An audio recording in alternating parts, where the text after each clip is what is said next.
Hi everyone, I'm Priya Jagannathan with Oakland Starting Smart and Strong. Welcome and thank you for joining us today for Oakland Starting Smart and Strong's first task force meeting via Zoom. Just first some logistics, we've muted everybody just to get rid of the background noise, but there'll be plenty of time and opportunities for participation. We encourage you to use the chat feature. I see some folks are doing that already, and or raise your hand feature, which is at the bottom of the participants window. If you have any comments or questions for us, and note that you can either direct your questions to just the panelists or to everyone. So there'll be instructions for this in the chat box as well. But please introduce yourself to everyone and share your name and organization so folks can get a sense of who is participating in the webinar today. And as some of you may know, we had originally planned for this task force to happen in March, but due to the COVID crisis, we had to unfortunately reschedule, but we're so glad to be able to bring this information to you today. We really want to highlight some of the amazing work that's happening at Oakland Unified in terms of supporting children with the kindergarten transition. And we have a really fabulous panel of folks who are doing the work and experiencing the work, and really excited to bring that to you today. I'm gonna first give you a brief overview of the task force agenda. We will have a breath awareness activity, and then just to kind of ground us and center us.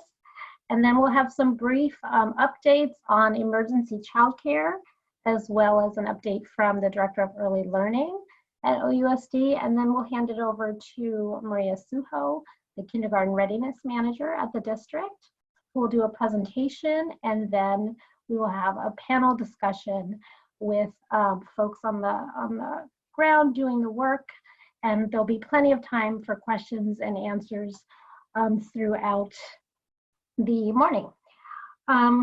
I just want to first, though, take a moment to acknowledge the unprecedented time that we're in. And really, really appreciate every one of you for the part that you play in supporting young children and their families.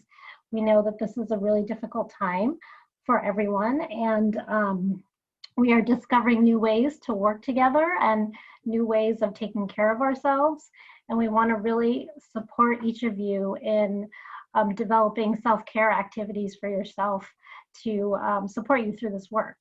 And so with that, I'm going to turn it over to Drew Giles, who some of you may know. He used to be at Oakland Unified School District over professional development, and now he's with Franklin McKinley School District as the Director of Educare Programs. And he's going to lead us through a breathing exercise just to kind of center us and ground us before we begin. So I'll hand it over to Drew. Good morning, everybody. I'm so thrilled to be leading this breath exercise with you all this morning.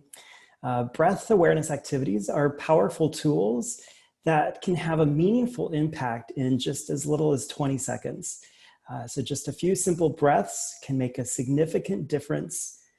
During today's 5-minute exercise called Breathe It Out, try breathing in slowly through your nose and slowly exhale through your mouth. Because when we breathe deeply and slowly, it sends signals to our brain that we are safe. So I invite you to turn off your video because this is such a personal practice, or if you feel fine with it on, you can totally do that as well. So settle into a comfortable seated position. Place your feet on the ground beneath you. And bring your hands together in front of your heart, or place your palms on your lap. Gently focus your eyes on one point, or close them completely, whichever feels most comfortable to you. Sometimes we can feel overwhelmed with all the thoughts, emotions, and sensations that are going on inside of our bodies. And rather than holding on to that discomfort, we have the power to release whatever is not helping us through our breath. First, we are going to release any sensations that are not serving us. Notice how you might be holding on to any tension in your body. perhaps where you're experiencing numbness. Take a deep breath in through your nose, connecting with those sensations. Slowly exhale and set that tension free, letting it go. Let's do this 2 more times. Notice any tension that's in your body. Take a deep breath in. Connect with those sensations. Exhale and let that tension go. 1 more time. Breathe in and breathe out as you set any tension free. Next, we are going to release any emotions that are not helping us. Connect with those feelings within you. Take a deep breath in, connecting with those emotions. Exhale and set those feelings free, letting them go. Do this 2 more times. Take a deep breath in and slowly breathe out. Inhale and exhale. Finally, we are going to release any thoughts that are not helping us. Notice what thoughts you're having about yourself or others. Take a deep breath in, connecting with those thoughts, and exhale and set those thoughts free. 2 more times. Breathe in and breathe out. Slowly inhale and exhale. Let's seal this practice with 3 collective breaths as an Oakland Starting Smart and Strong community. Inhale and exhale. Breathe in and breathe out. Inhale your biggest breath of the day. Exhale and sigh it all out. Gently open your eyes. Give yourself a smile. Think about how you were thinking or how you felt at the beginning of the exercise and how you feel right now. Do you notice any changes in your mind or in your body? Through breathing practices, both children and adults will learn how to utilize breathing to enhance well-being, self-regulate, and connect more powerfully with our minds and bodies. I hope you have a great meeting and day today. Namaste. Great. Thank you so much, Drew. I know that really helped me this morning with being centered and also feeling connected to all of you. We're going to do a quick poll to hear from you all how it went. It's a multiple choice, so just feel free to respond to the poll and then we'll let you know when the poll results are in. And I think Diana is going to start the poll for us.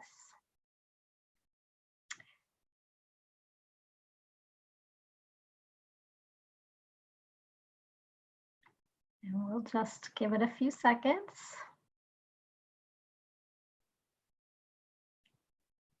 Good to see that nobody is saying they're more stressed after this. Okay, great. Thank you, everybody. You could see most folks felt like 80% felt more relaxed after doing this exercise, which I know I need to incorporate more breathing into my daily practice and hope to do so. So now we're going to move on to our quick updates portion of the agenda. I'm going to turn it over to Kim Johnson, the Executive Director of Bananas, who's going to give us some important updates on emergency child care for essential workers that's happening in Alameda County. So Kim. Oh, you're muted, Kim. Yeah. I got it. Hi, good morning, everyone. I'm going to also time myself. And I'm going to share my screen to talk about what's happening in Alameda County, things you should be really proud of. I'm part of a response team. We call ourselves the Alameda County Emergency Child Care response team. And the participants are in our made-up logo up on top. It comprises of the 3 resource and referral organizations. That's Bananas, 4Cs, Hively, the local planning council, First 5 of Alameda County, social services for Alameda County, the County Office of Education, as well as the public health department. We got together the day after the shelter in place. So we've been working every day since about March 17th. We participate in a twice daily call. In the beginning, we created an infrastructure to be able to support both providers and families during this crisis. And I'm just sharing with you kind of an internal document that we put together about our goals, what we're trying to do. But basically for our providers, we are trying to support them. As you know, probably about 90% of the providers have closed. It's a time of extreme challenge for them, both especially financially, but providing lots of communications about what's going on.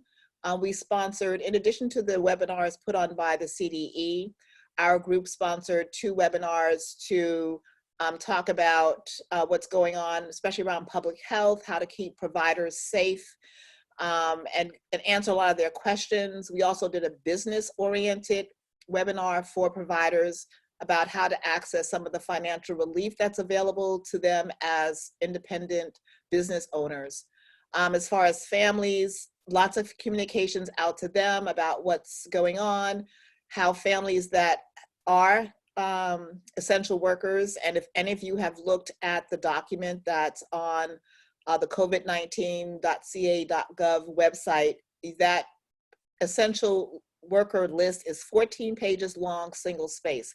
It's a lot of folks. It's not just our healthcare workers, who are obviously very important and heroes, but it's also the grocery clerks, the folks that are making deliveries, the home healthcare workers, all of those. And many of those are the same families that access our subsidies. And then also we're communicating with cities, businesses, and organizations to let them know this is available so that they can let their staff know as well.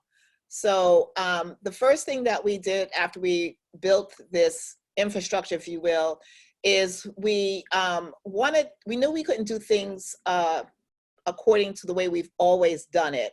We want the same outcomes, but we wanted to streamline it. So the 3 resource and referral organizations work together with everyone else to come up with a centralized intake form that we could circulate to essential workers. And at the same time, we also surveyed our many childcare providers to see who in fact was still open and available to receive care. And so what we wanted to ensure that there was no wrong door, so that anyone that was looking for childcare could go to any of our agencies. The forms would look the same, the questions, all the information would be the same, so there would be no confusion. So this child care form it goes into an online form that they can fill out. It automatically goes to the RNRs. We will pick up the forms that are applicable to our service area. As you can see, we outline the service areas for the different resource and referral agencies, and we are providing enhanced referrals, which is just a lot more hand-holding. Think of it more of a navigation function. And we we made a much more user-friendly version of the essential businesses and workers here, just so people had a sense of knowing who was involved. And this, just to show you, this form was or is available. My mouse is never working when I need it to, but it's available in Spanish and in Chinese. So just wanted the same information is available in all languages. So what's happening? Let me share with you this other form, this other infographic that we put together. This is actually a dynamic form, and I'm happy to share out later on the link to this as it's updated. But this gives you an infographic of actually what's going on with the emergency child care form. That's my timer, so I'll hurry up, Priya. So we're able to see how many requests we're getting in the county, so families and children. We can break it down by where the requests are coming in terms of city of residence of the requesters, South County, North County, East, out of county, what the occupation is of the family. As you can see, most of them are healthcare workers and healthcare providers, but we have others as well. We're looking at the city of residence as well as where they work and what hospitals they're coming from, the type of need that's requested, day, evening, drop-in varies. The ages of the children, the supply and demand by city, and the childcare supply, what's open, how many are family childcare providers, how many are centers. As you can see, our family childcare providers, as always, I shouldn't say it like that, but are the, the ones that are really able to step up because they can offer the kind of flexibility that's needed to take on this need. And then these are just all the members of the response team. So that's it, Priya. That's as quick as I can do it in 5 minutes. And turn it back over to you. Yeah, thank you. I see we have someone who's raised their hand. So they might have a question. I'm going to allow them to talk. Ayantha Ford, do you have a question?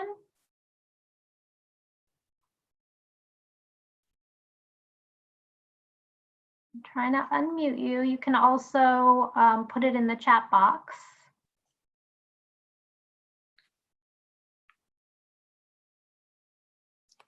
Okay, we'll keep going. If folks have questions for Kim, please put them in the chat box. We will be sending out all of these materials after the task force, so you can reference the document. There's a lot of information that Kim shared in that in her presentation. I really appreciate her trying to summarize a lot of really important work that lots of folks are putting together and are a part of. So appreciate that, Kim. I'm going to now ask Christy Herrera from Oakland Unified School District, the Director of Early Learning, to give us a brief overview of how she's doing, how her department's doing. Yeah, good morning, everyone. So happy to be on this call. Christy from OUSD. I won't take up too much time, but just a couple updates. We have been working tirelessly with Maria Suho, who's on this call, with NTC, and LaWanda Wesley, our director, to create paper packets to be sent home to families. And we are working diligently to get them translated in multiple languages. We just pushed out our English and Spanish version yesterday, so we're really excited about that. It provides 8 weeks of different activities that families can do at home. In Oakland Unified, our big focus on the digital divide is our seniors and juniors right now who need credits to graduate. And so that's been the biggest priority for technology. If any of you are participating in any of the town hall meetings, you know that our mayor of Oakland is really committed to figuring out how to get access to high quality internet to all of our families. So regardless if we get devices in people's hands, we need to make sure that they can get online. Our teachers have been incredibly amazing in connecting with families, providing services, whether it's a phone call, Zoom meetings, YouTube channels. Our instructional assistants have been stepping up and really providing phone calls, also participating in those YouTube channels. And it's just been quite an amazing effort. Oakland is a really unique place, as you all know, and the care that people provide for the community is really showing during this time. And I couldn't be more proud to be a part of Oakland Unified and supporting our educators right now. I think my only thing is just continue to stay healthy and safe, take care of yourselves. It's really about putting yourselves first and your family first, and that we will get through this. But I'm happy to answer any questions from anyone, and Oakland Unified is continuing to push out as much communication as possible. Thank you, Christy, for your leadership. Thank you, thank you. I see there's a raised hand. Let me see.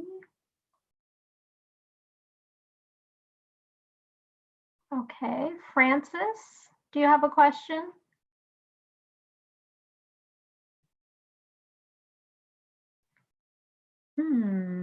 We are working and learning technology, and I want to just give a shout out to the Early Learning Lab, who's helped us put this task force together and is providing us with some technical assistance. but feel free to put your questions or comments in the chat or to raise your hand and we'll call on you. did. Oh, how soon will the packets be available for the families?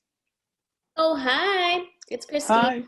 Hi. So we mailed out English version and Spanish version on Tuesday. So it just depends on how quickly they get. We're mailing them directly to their homes or using a printing company that prints them and mails them directly to their homes. So hopefully by the end of the weekend is my hope. Thank you. You're welcome. And Christy, I have an update on that. We have the translations also in Vietnamese, Arabic, and Chinese. So hopefully those can get mailed next week. Wonderful, thank you. Yeah. Okay. If there are no more questions, we will hand it over to Maria Suho.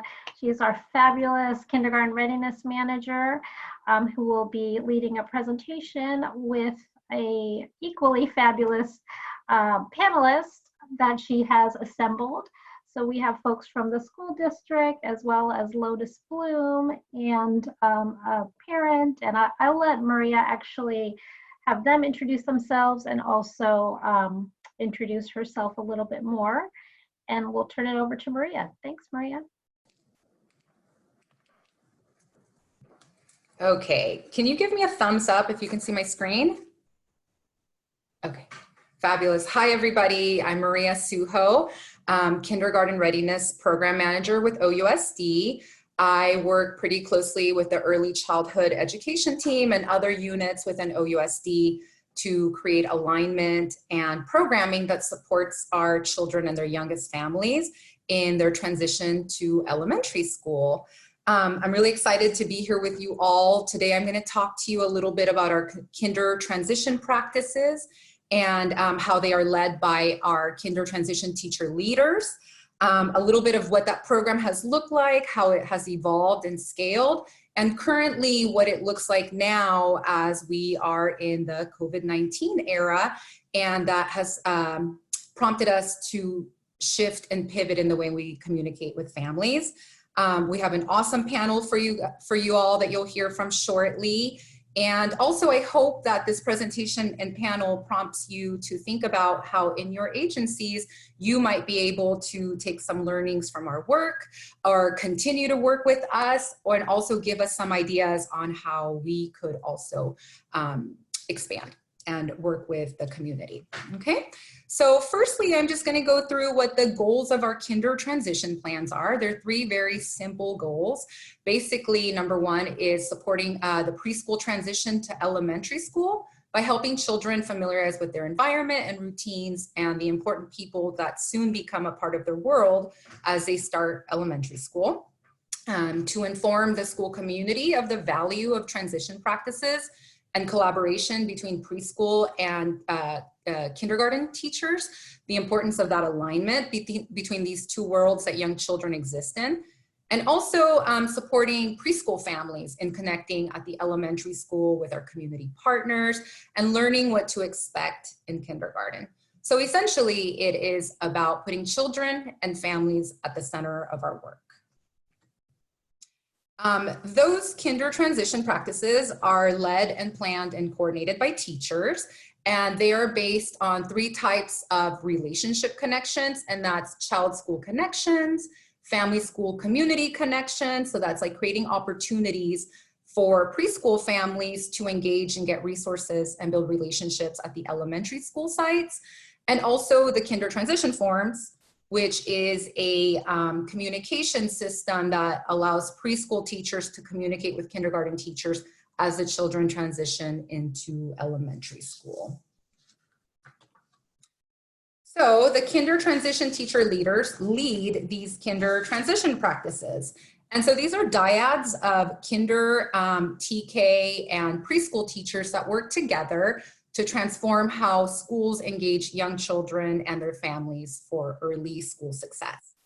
So in 17-18, I developed this program by partnering with teachers I'd been a preschool teacher in my past life, and I knew that there were ways in which teachers informally connect with each other, but there wasn't a protected time or a framework for preschool teachers and kindergarten teachers to come together and think about the connection between their work and how to support that smooth transition to elementary school. And here at Oakland in OUSD, our preschool and kinder teachers were already doing this informally, but as I mentioned, there wasn't this framework or a program for it.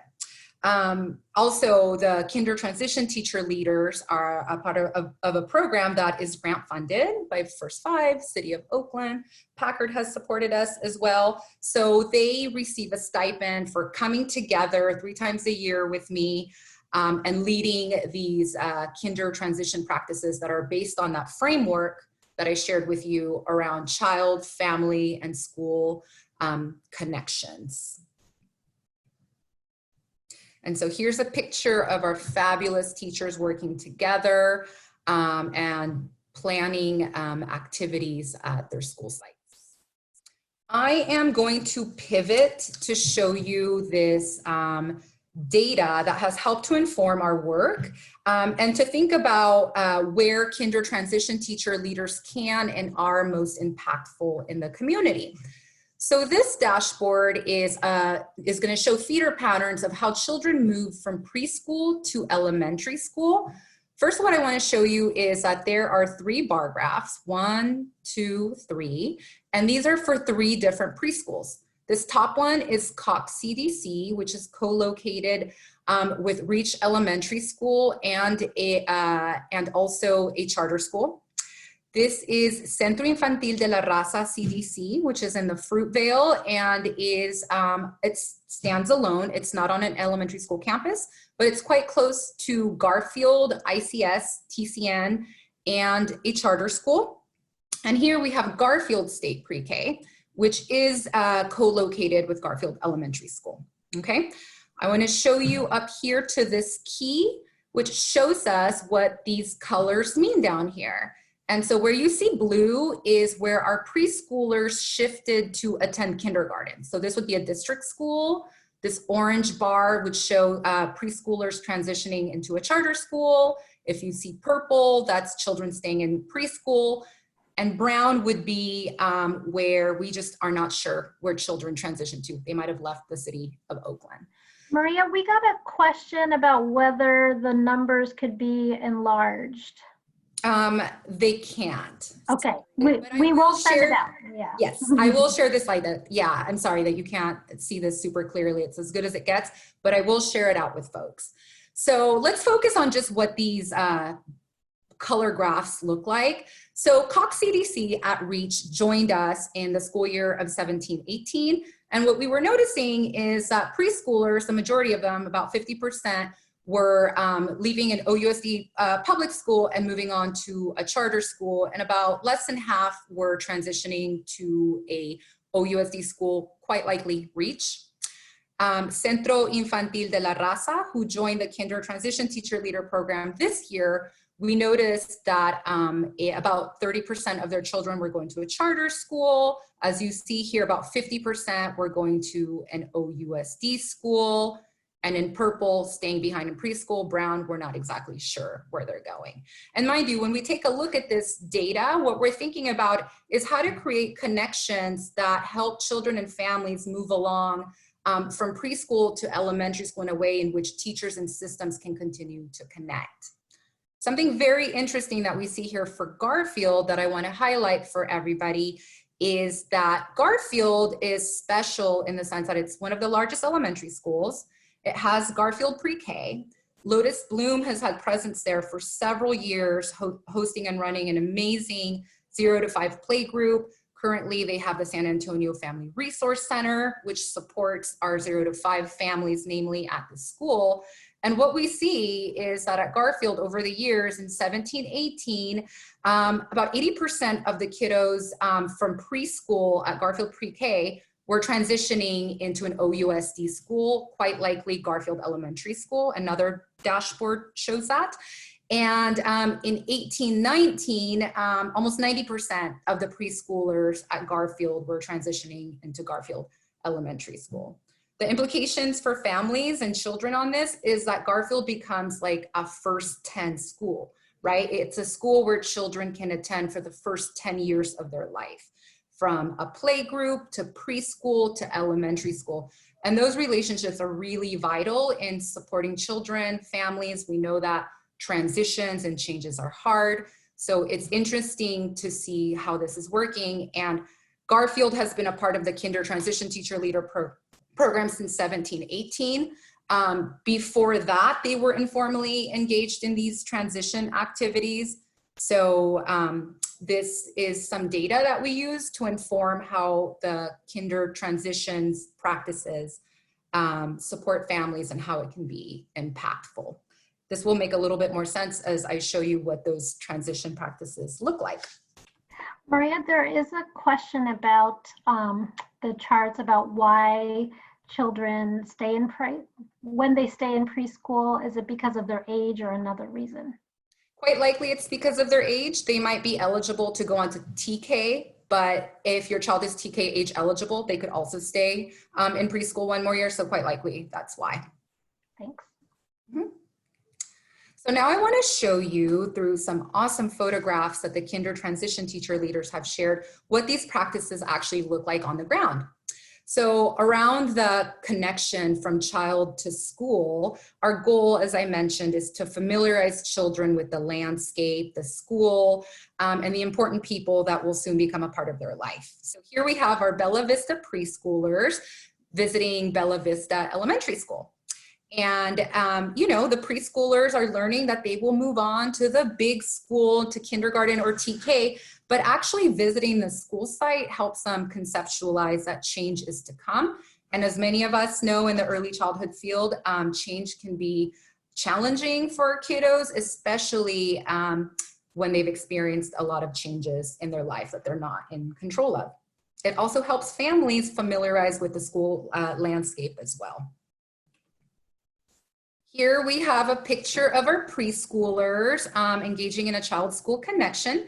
This is Lockwood CDC visiting the Future Cues school library. Miss Rebecca, the librarian, hosted our kiddos and is probably more excited than they are to have their visit. And again, a way in which the children take a little field trip to the elementary school, get to know the building, the people that will likely be in their lives in the following year. Not all of our kids transition in these patterns. Maybe at Lockwood CDC, some kids go to a different school, but this helps them conceptualize that change is to come, and it becomes a part of the narrative in their preschool life.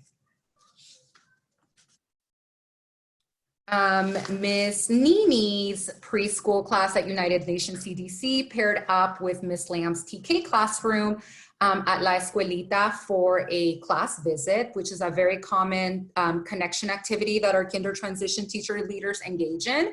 And that's preschoolers visiting a kindergarten class and engaging in either a read aloud, an activity, a shared snack. Here they made Thanksgiving turkeys because it was around the time of Thanksgiving. And so when they came back, Miss Nini, being the amazing teacher that she is, took it a step further and they had a debrief on what their field trip to La Escuelita was like.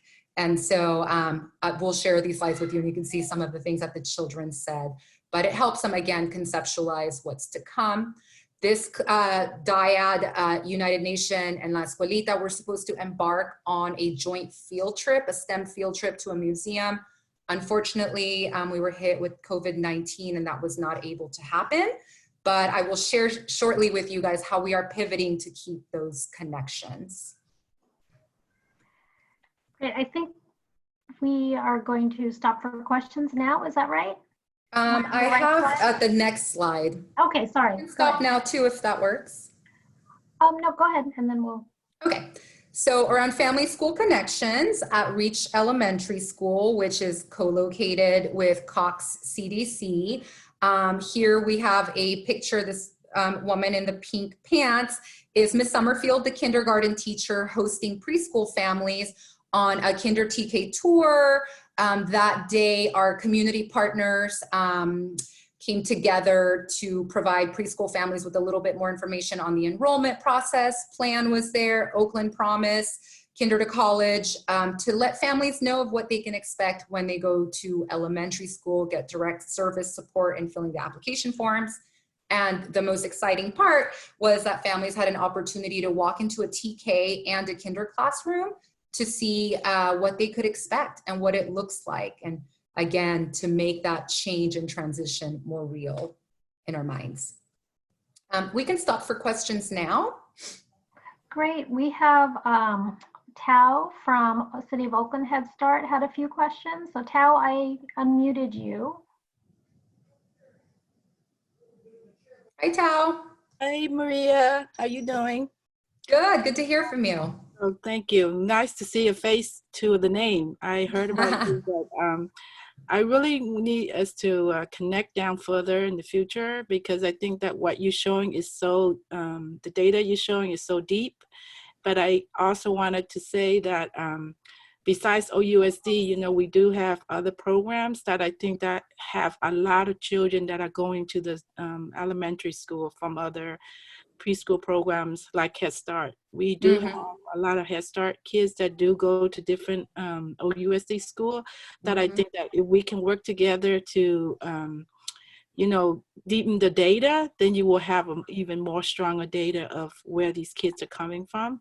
An example, when you talked about Garfield, we do have actually 2 preschool right around the corner from Garfield Elementary School. We have San Antonio CDC, and then we also have Sungate. And a big bulk of our kids do go to Garfield. So I think that, you know, if we can connect and actually really look at the data and how we can get the data so it could be even stronger, and saying that, you know, these are the number of kids who attend preschool within the city. And this is how they are, you know, 5 years from here, 10 years from here. I think that will be really rich.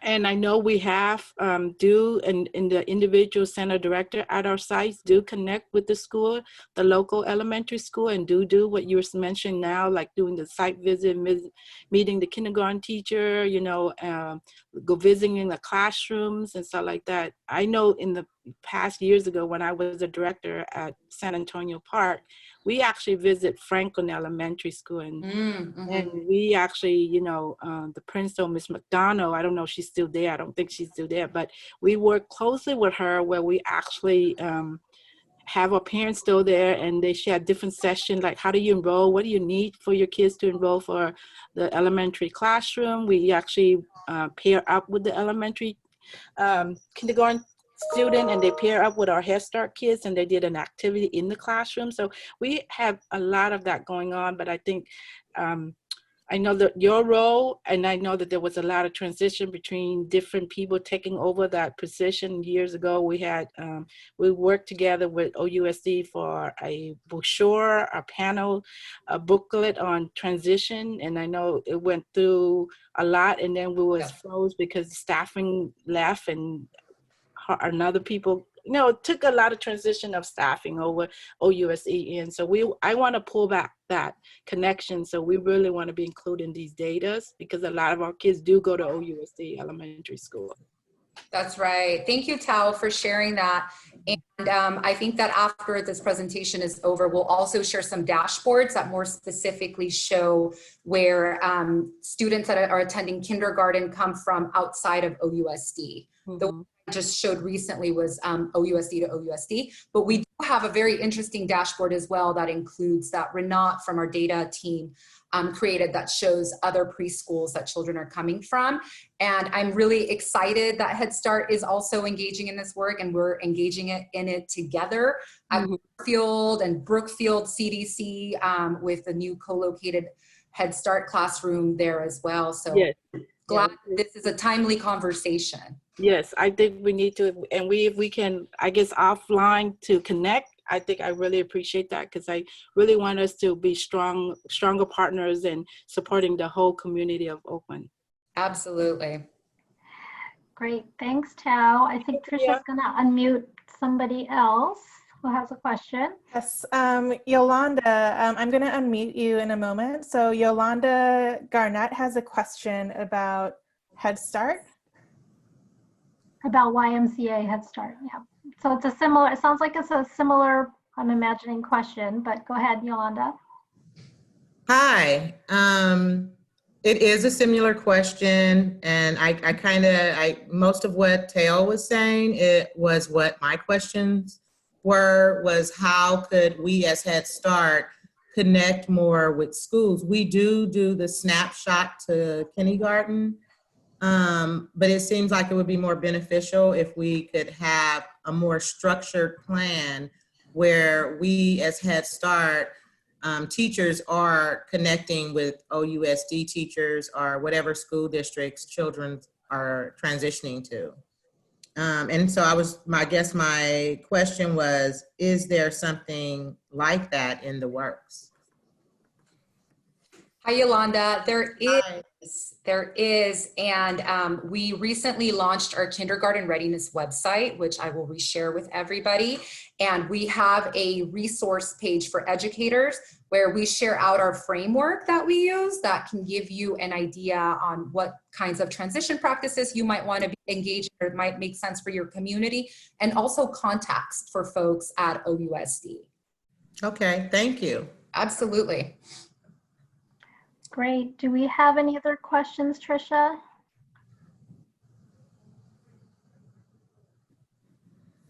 Okay. Nope. I will Well, we have questions from Yolanda for Christy on internet for OUSD families, and also a question from Johanna Rivera on the training count for the program AB 212. Yeah, I think regarding that, I think Jackie will get back to Johanna about the AB 212. And then the question, maybe Christy could answer in the chat about, there's a question around internet access for families. I can just say real quickly that that's a citywide issue that the mayor is looking at, trying to get access to the city of Oakland for Wi-Fi in partnership with the school district. So unfortunately, I don't have any update, but that is the goal. Okay, thanks, Christy. There's one question here I see. Do you have a date to inform parents for meeting their Kinder TK teachers? And in the future, how can I connect with Kinder TK to visit their school? So that seems like it might be a good segue to the rest of your presentation, Maria. Yeah. And again, I'll invite you guys to take a look at the Kinder Readiness page that has a lot of great resources that we've put together, contacts list of different folks that you can reach out to at the schools. So let me wrap this up somewhat quickly to stay on time. So yeah, around family, school, community connections. Here is a snapshot from Highland CDC in Deep East Oakland. This is Miss Two-Way walking her children over to visit the bilingual kindergarten class at Highland Elementary School. And aside from, embarking on a little field trip for the kids to familiarize with the space, there is also the opportunity that happens at the CDC where families get time and support to complete a Kinder TK enrollment application, which we know is a little bit of a pull for families. So it's an entire wraparound support. Okay, as we are pivoting to expand this work to our children that need it the most, we think of it through an equity lens, and kinder transition practices are happening at many different school sites, but we also think about how this looks differently for children that have special needs and their families. So this school year, we were working with Burbank CDC, which is a special ed preschool hub in Oakland, to support them with an open house for a Kinder TK open house, since the way that they transition into elementary school is really contingent on the services that their children will be receiving. And also in our summer pre-K program, we were going to dedicate 2 classrooms to be pre-K inclusion. However, with COVID-19 and our schools being closed down, we weren't able to do the Burbank Kinder TK open house. But not in a traditional sense. What we're actually doing is working with our kinder case managers to create special ed case managers to create short videos for families on what they might expect around special ed services throughout different elementary schools. Kristin Brett, who's one of our fabulous panelists, kinder transition teacher leader, just an all-around amazing educator, is really leading the work in working with other kinder special ed teachers to create videos for our special ed families to have some information. So COVID-19 has not stopped us. It has just made us reshift and think about how we're going to continue to maintain those connections in our relationships with our families. And in that vein, we are innovating our child family school connections while we shelter in place. And the beautiful thing is that throughout this school year, those relationships have been solidified with classroom visits, joint field trips, joint school events between preschool and elementary school. And so when the shelter in place happened, we realized that we were going to miss out on those in-person connections, but our brilliant kinder transition teacher leaders, as I mentioned, are creating these videos for preschool children and families. The videos for the preschoolers are like read alouds, little activities, are very short, 5 to 6, 8 minutes. And the videos for the parents are what to expect in kindergarten. What is the difference between kindergarten and TK? That's a very hot topic, a question that comes up all the time. Also, what a kinder class schedule looks like. And our community partners are also a part of this. Here we have Miss Sally, the awesome Oakland public librarian at the 81st Street branch, talking to the preschoolers about their new change coming into kindergarten. And she also does a read aloud. Miss Connie does a video for the families in Cantonese, and Kate over here talks to families about what kindergarten is like at Hoover. So we have not stopped our connections, we're just shifting. And what's nice about these videos is that families can asynchronously log on and watch them whenever it is, when they have a good time to be able to do it. Whereas during the school year, they would have to come at a certain time to the school to get this information. So it's been working out. Also, as we are pivoting our support services, we've been partnering with the Office of Equity, and Dr. LaWanda Wesley from OUSD was able to obtain a grant through ACO that has supported kindergarten readiness home visits that our preschool teachers are engaging in. As we all know in the early childhood field and just in general, that home visits are a very powerful tool for relationships and connections. And that's what these transition practices are all about.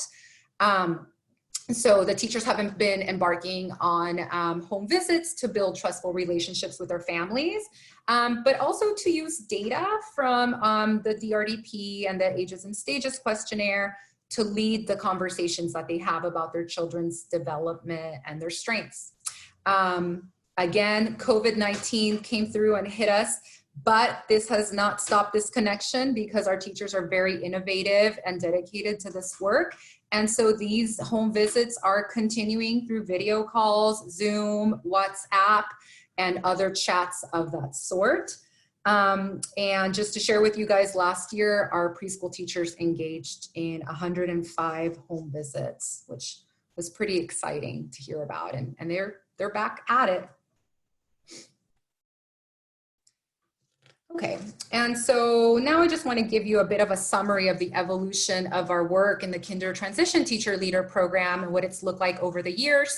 When we first rolled out this work in 17-18, we started with 5 sites, 5 co-located preschool and elementary school sites.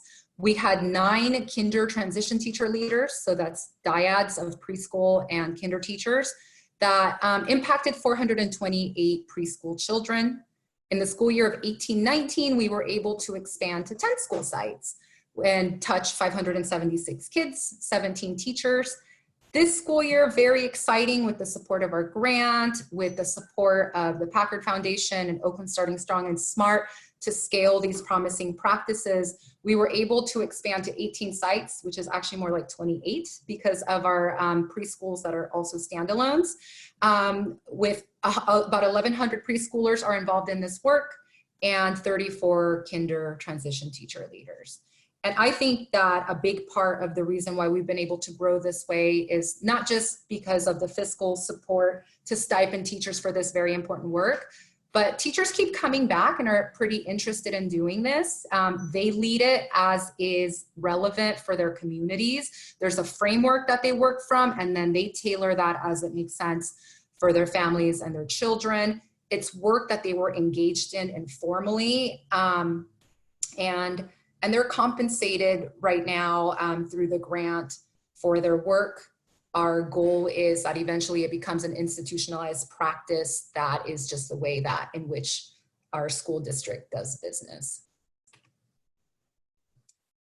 Lastly, I just wanted to touch on the kinder transition forms, which are a communication system, as I shared earlier. Preschool teachers at OUSD complete a digital kinder transition form that is then shared with the kinder and TK teachers as the child enters elementary school. This was co-designed by our preschool and kindergarten teachers in 2016. And it's a very short document that teachers complete. It's strengths-based, that touches on the assets that children bring, like what is special about them. Something very important is successful teaching strategies that our preschool teachers use that we want to encourage our kindergarten teachers to continue so that they don't feel like they're reinventing the wheel. And also to touch on any occurrences that might affect the child's transition into elementary school. Our preschool teachers are currently very diligently working on these. We've got a lot more so than we did last school year, I think also because of the shelter in place. People have time to do this. And this is something that all of OUSD's early childhood education teachers are working on. So very exciting, and we've gotten really positive reviews from elementary school principals, from kinder and TK teachers about how useful this information is and how they are able to immediately incorporate this information as children start school. To give you a snapshot of what the kinder transition form evolution has looked like over the years. When we started this in 17-18, I piloted this program with 6 teachers. It was by hand. It was crazy, very labor intensive. 72 forms were completed that arrived at 19 different elementary schools. In the year of 18-19, 18 pre-K teachers joined, 202 forms were completed. And this, in the fall of 2019, when we invited all of OUSD preschoolers, head teachers to complete these forms, we had 30 teachers participate. The forms got to 46 elementary school and 420 forms were completed. So it's 420 forms that get into the hands of kinder and TK teachers to support their transition. So very exciting, and I think that it's very useful. Keith, one of our data analysts who's amazing, has helped us with interviews to see on how teachers are using them, and it's also given us information to make little tweaks and edits to make it most relevant for the users. And just to summarize before I take questions, sorry that this had to go kind of quickly. Our next steps is scaling these promising practices and making sure that we get to a place where it becomes an institutionalized, embedded pre-K-12 practice at OUSD, that this becomes a way in which all teachers are engaging, all teachers are practicing, and to also use the EDI or the early development instrument to inform our practice, to give us some information about regionally what might be some things that we need to consider, who are our partners in these neighborhoods that can help us support children in the community far beyond OUSD. And obviously to continue these practices during the shelter in place and to use our best thinking to continue to maintain these relationships with families. Before we go into the panel, I'd like to see if there's any questions or thoughts. Yeah, we've been monitoring the chat box, and there are quite a few questions and comments. I also want to just do a time check. It's 11:56, and so I think we should just take one question now, and then launch into the panel. Make sure we get the panelists on there, and then have more questions at the end. So I think Trisha has a question lined up, or from Jessica.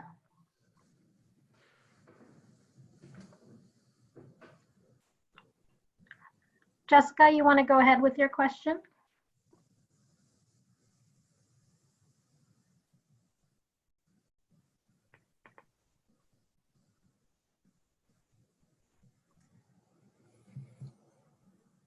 Okay. We can go to Sandra, maybe? Okay, okay. Sandy? I tried to unmute you. Yes, thank you. Okay, go ahead.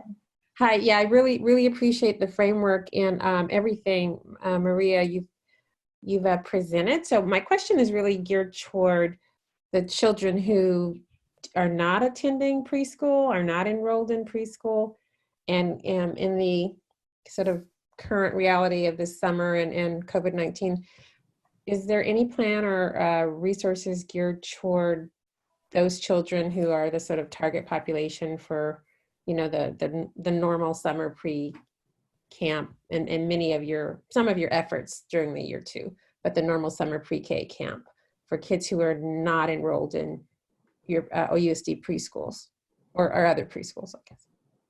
Hi, Sandy. Yeah, we're definitely thinking about what would summer pre-K look like during the shelter in place, and it is still going to happen. We're going to push it into late July is the plan right now, to still be able to serve our children who have not attended preschool that we know could really benefit from this bridge program. So that's definitely still in the works. Shifting it over towards later in the school year so that we could engage in more connection activities like home visits, play dates in the community, while just keeping our finger on the pulse of what the physical distancing guidelines will be. So we have that in our mind. And during this school year, one of the alignment practices that I work on at OUSD for children who have not been in school before and are not attached to the education system is having play groups. So we ran a play group for 2 years now at our Central Family Resource Center, where 0 to 5 children are invited to attend. And so that's where we see a lot of kids that have not been in preschool before. We also triage them to other play groups since that was a once a week play group. And connection with Lotus Bloom and other folks that are running play groups in the community as well as helping them enroll in preschool if that's something that the family is available and interested in. So that's somewhat of how we address the little ones that are not in preschool during the school year. Thank you.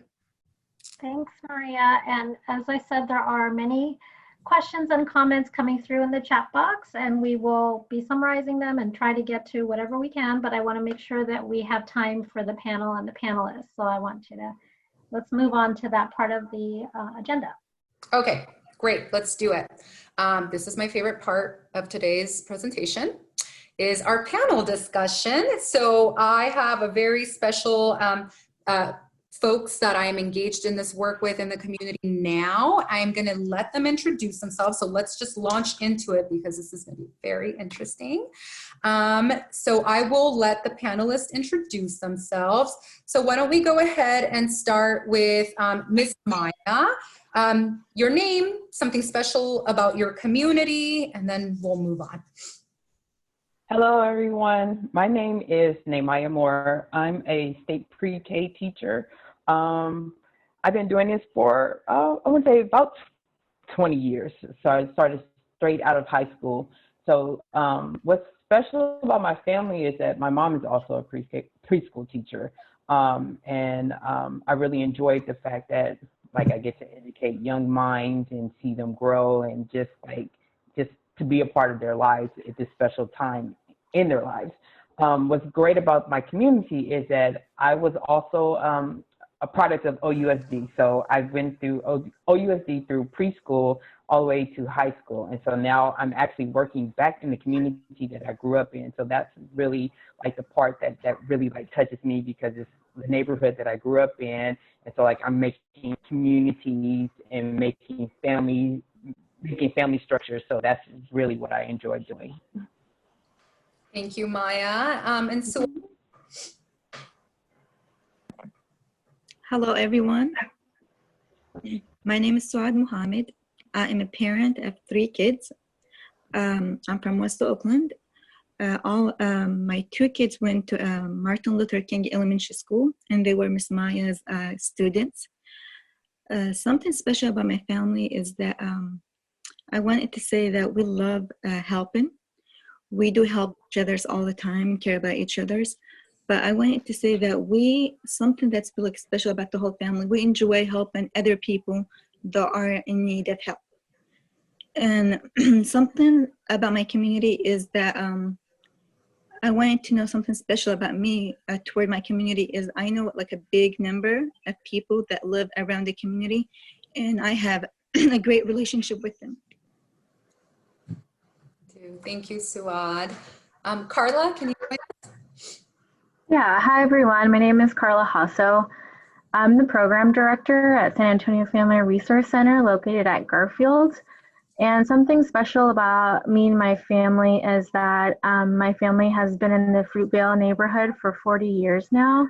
And I attended Carmen Flores Recreation Center preschool learning before I started kindergarten. Thank you.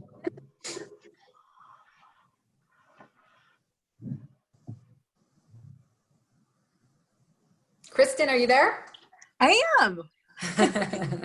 Hello, my name is Kristin Brett. I'm the inclusion teacher for kindergarten and first grade at Acorn Woodland in East Oakland. I have two children of my own. I have a 11-year-old son and a soon-to-be 8-year-old daughter. I've been serving students with disabilities and their families for over 20 years. I'm from a family of educators. Both my parents are retired teachers, aunts and uncles as well. And what's something really special about Acorn Woodland is that we have a beautiful CDC that we partner with. We share a campus with Encompass, and we are connected to the 81st Avenue Library. Maria mentioned Miss Sally at the beginning of this presentation, and it's been such a wonderful community to be a part of, to be able to nurture a beloved community and support our families. Thanks. All right, let's move to question 2. So this is a 2-part question, folks. What is your role in the community, and why is early childhood education important to you? And then if you could also touch on how are you staying connected with school or family, and what do you notice is coming up during these unprecedented COVID-19 days? So let's start again with Miss Maya. Yeah, Maya. Hello again. My role in the community is like I said, I'm a state pre-K teacher, and I'm a kinder transition leader teacher.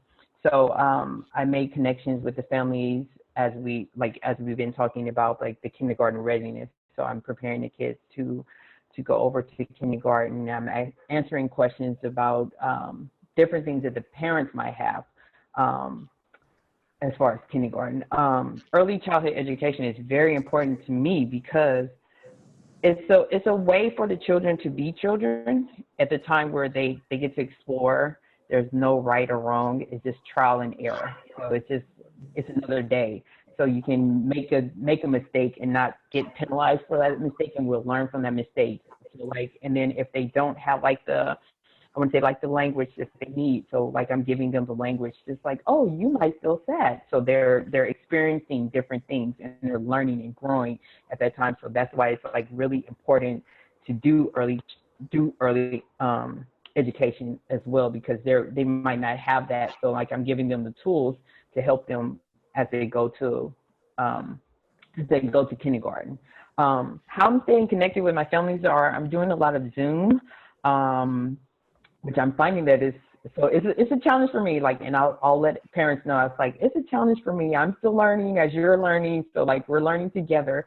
And so that I think that makes it important, because like if like you're open and honest with the parents, like I really don't know what's going on. So I'm trying to make this work. And so like I'm figuring out like how to present books. So I'm taking pictures and like sharing the screens, and so like getting to see the children like face to face, and they're able to see each other. So it's like really good. So like a lot of parents are a lot of parents are concerned, which we all are. So like, it's just making that connection, just like to know that like we're here. And so like every time like we leave a Zoom, we do a heart.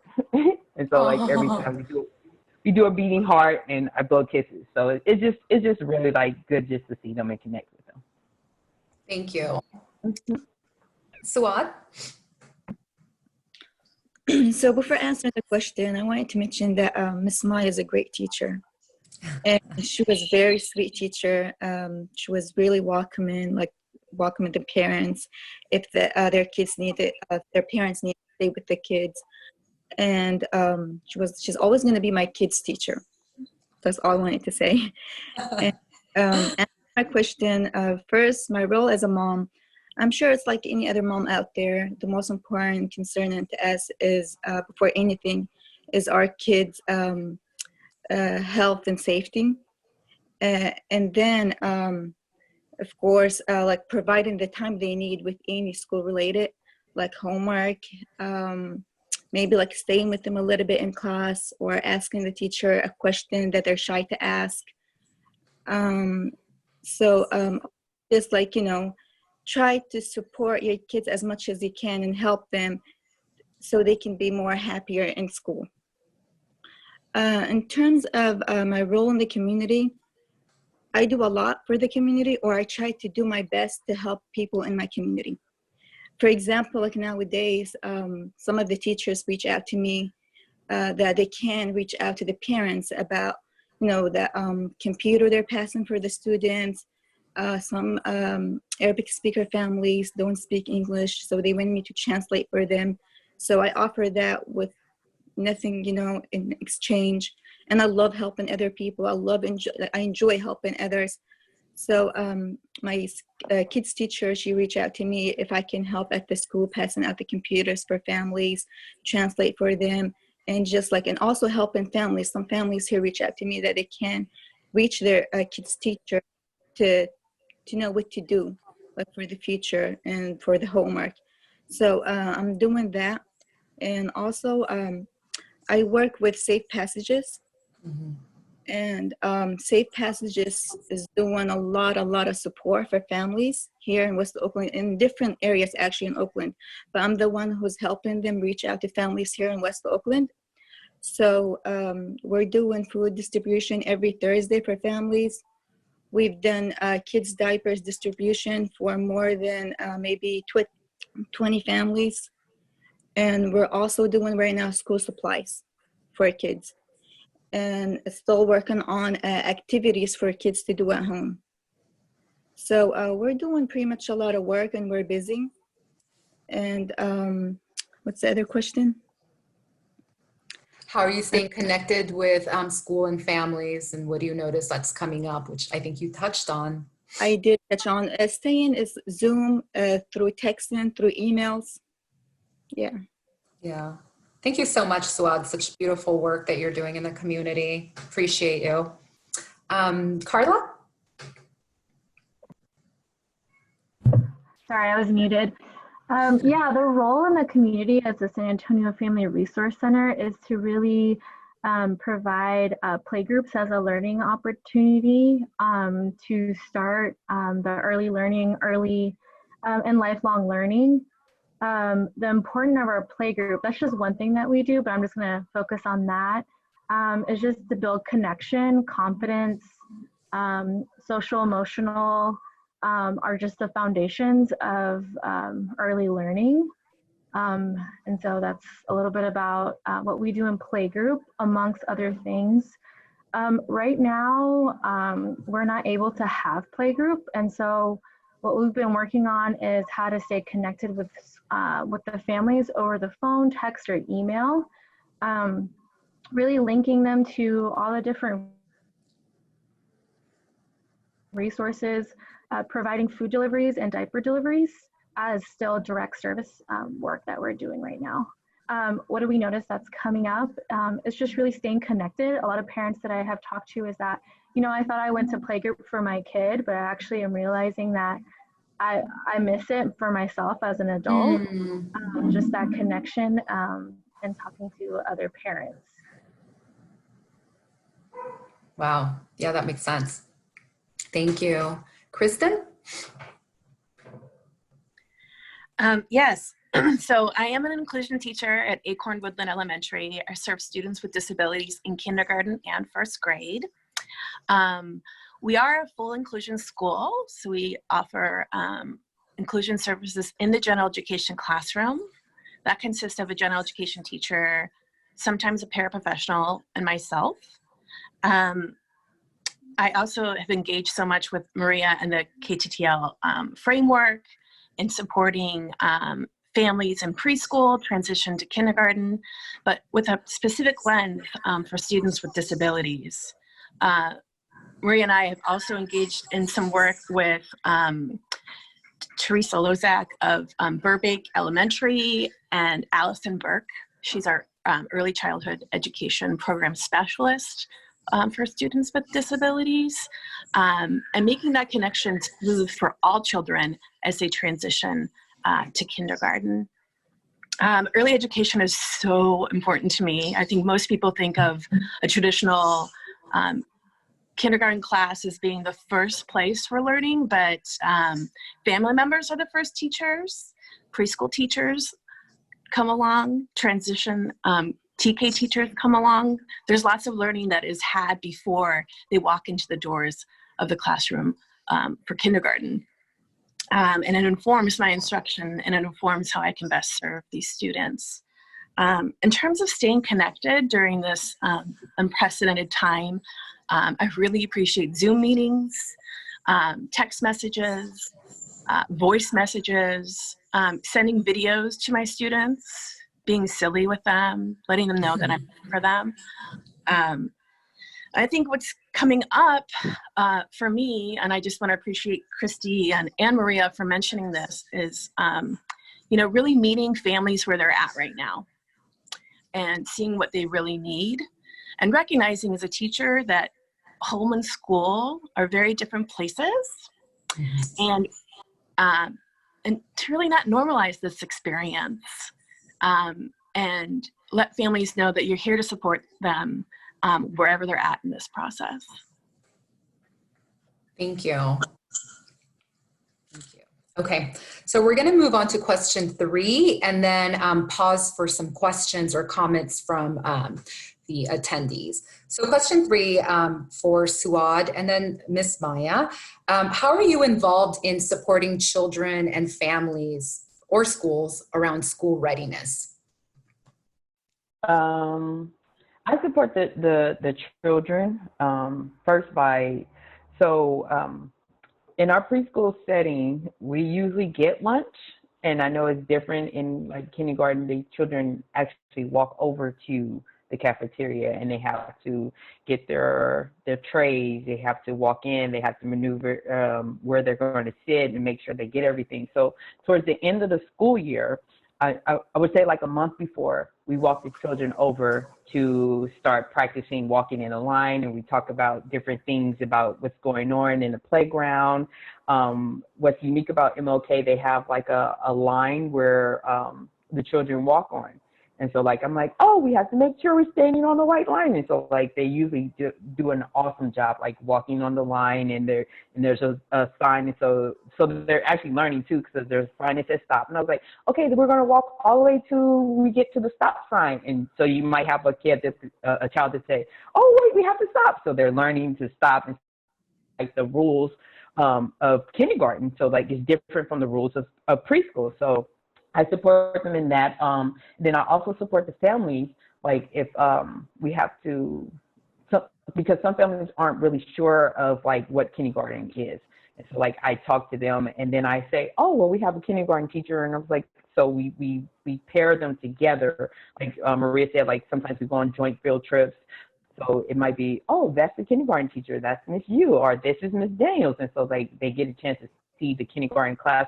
And then it's also important too, because the children who actually leave my class, they might see a friend who have already went to kindergarten, and they're like, that's my friend. So they still get that connection because they had friends who had left, but they have friends who came back. So it's really important like to do that. And then also getting the parents involved in just like having them have like an expectation of what kindergarten is. So like their expectation may be totally different. So then I feel like the parents are ready, the children are ready because they have like some grounds, some kind of foundation where they're just like, oh, okay. And so they know that this is the person that I can talk to. This is the person that I can go to support my child.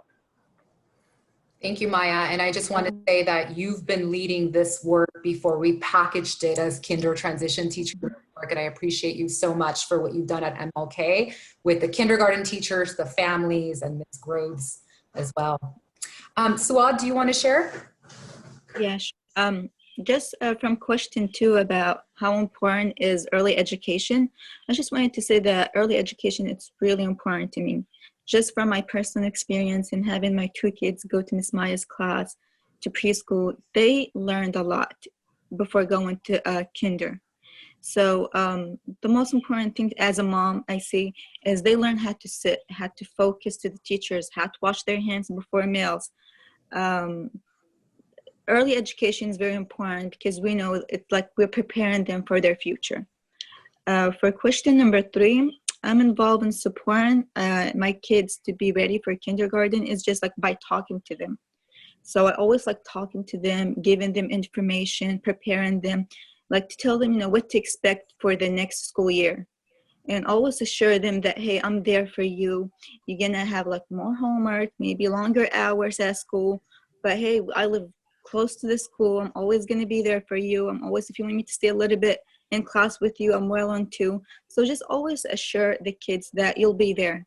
That way I think they feel more safe. And for my experience, like I had Bara, like my second child in Miss Maya's class in preschool, while my other child was already in kindergarten. So that way I was like already telling him, oh, see, your brother's doing very good at kindergarten and he's like learning and he's staying longer hours at school. So you're going to be just like him. You're going to be like, you know, really smart, having homework every day to do. So he kind of like, because he loves his brother and he look up to him a lot. So he like, kids do understand, just always talk to them. And I think this is how I supported them. And I also signed them for summer school. And summer school really, really helped, especially, I don't know if they do that in every school, but in West Oakland, they have the kindergarten teacher work with the preschool teacher. So that way they kind of like, you know, get familiarized with the kindergarten teacher, do more work like reading books, I think like kindergarten level, and do more homework, and just, that was a really good idea. Awesome. Thank you so much for sharing that. Let's take a quick pause and take some questions from the audience. So we have one question from Monica Green. Monica asks, how are preschool parents reacting to Zoom? My parents are actually enjoying it because I don't do a really long Zoom because I know like the children's attention spans and the screen time is not like really good for them. But so like I do it maybe like 2 times a week. And it depends. So I tell them like 45 minutes. And then sometimes it goes a little bit longer because like they get into, oh, I want to see this. And oh, Miss Maya, let me show you this. So it depends on like the parents. But the parents, for the most part, they're really supportive of it. So like I tell them any information that I get, I'll give to them. So like I have like a maybe like 5 or 10 minutes and 5 or 10 minutes to give parents information and the parents can ask questions. So it's also a way to connect with the parents as well. So so I do like the story time, I do music and movement, and I do things that are familiar for the children in the classroom. So like if it's songs that we do, I find them like on YouTube. I was like, oh, do you guys remember this song? And so like the parents are really appreciative of it. I also want to say that Monica expressed her appreciation for having the panel and just said that it provides a depth to the conversation. And in the chat, there's lots of appreciations for all of the panelists, which I agree. You are showing the depth and the thoughtfulness of the work. Yes. So yeah.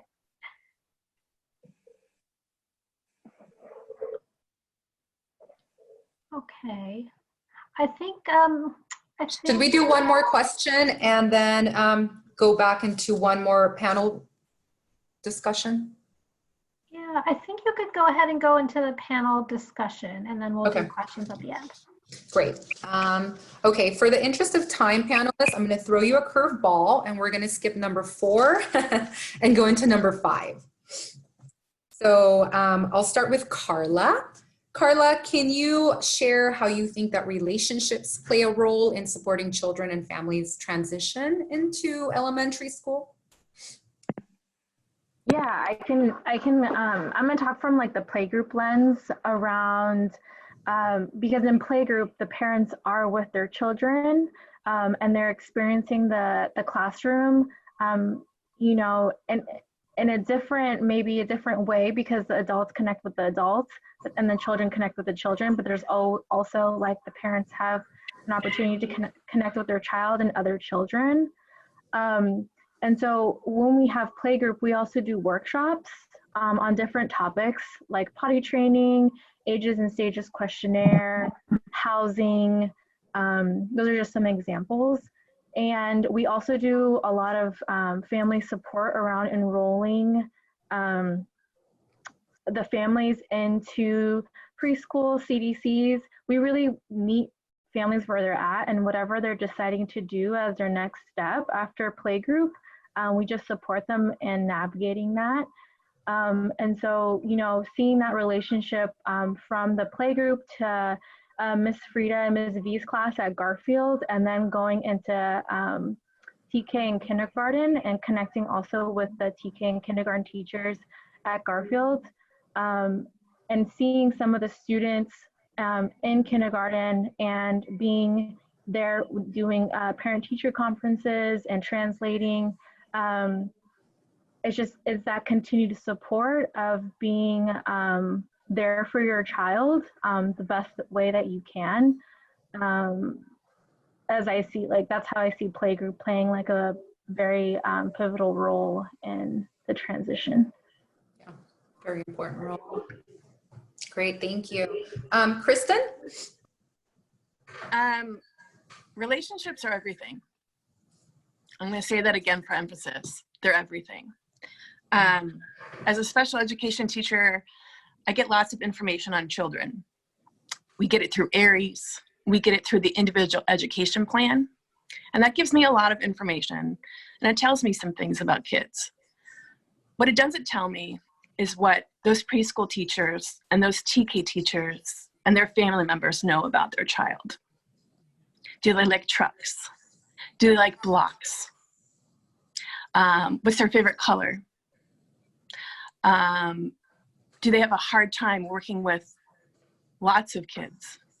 Do they need quiet time sometimes? Getting information from the first teachers are crucial, and that's relationship development. I had the opportunity to go see, you know, preschool classrooms and observe and see how what things I can take from that preschool classroom and bring into the kindergarten classroom, so there's consistency. I've had the honor of visiting Miss Maya's classroom and seeing her in action, and seeing the dedication and the love and the connections she's making with her children, and taking a lot of those practices that are familiar to those children and transitioning them and bringing them into the kindergarten classroom.